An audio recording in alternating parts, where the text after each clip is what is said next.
Հենց այս պահին քո ներսում պատերազմ են ընթանում։ Քո մարմինը պայքարում է այնպիսի թշնամիների դեմ, որոնք դու չես նկատում։ Մեր մարմինը ունի իր սեփական բանակը։ Այդ բանակի զինվորներն են իմունային բջիջները, որոնք անդադ շրջում են մեր օրգանիզմում եւ փնտրում են այն ամենը, ինչը կարող է վնասել մեզ։ Երբ օտար մանրե է ներթափանցում, իմունային համակարգը ճանաչում է վտանգը եւ սկսում է պաշտպանական գործունեություն։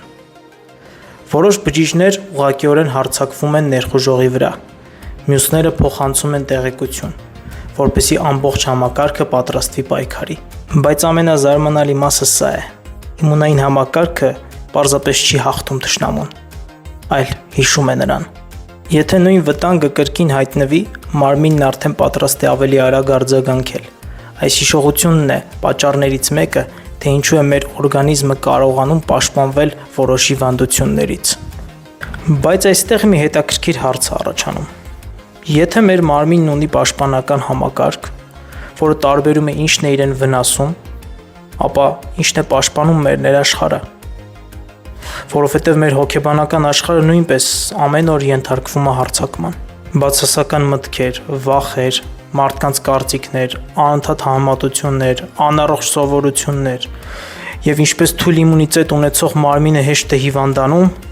այնպես էլ մեր չպաշտպանված միտքը հեշտ է լցվում այնպիսի բաներով,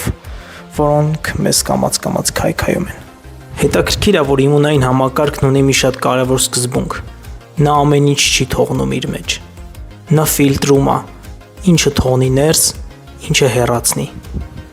Եվ սա շատ կարևոր է հոգու առողջության համար։ Սովորել հասկանալ, որ մտքերն են ուժ տալիս եւ որ մտքերն են թևաթափանում։ Քո մարմինը ամեն օր պայքարում է անտեսանելի թշնամիների դեմ։ Իսկ դու ինչպես ես պաշտպանում քո միտքն ու հոգին այն ամենից, ինչ փորձում են ներս մտնել։ Մտածիր սրա մասին։ Եթե հավանեցիր այս գիտական եւ գիտական եւ հոգեբանական ռիլերի միքսը, ապա կիսվիր այն քո ընկերների հետ եւ հետեւիր ինձ բաց չթողնելու մյուս հետաքրքիր ռիլերը։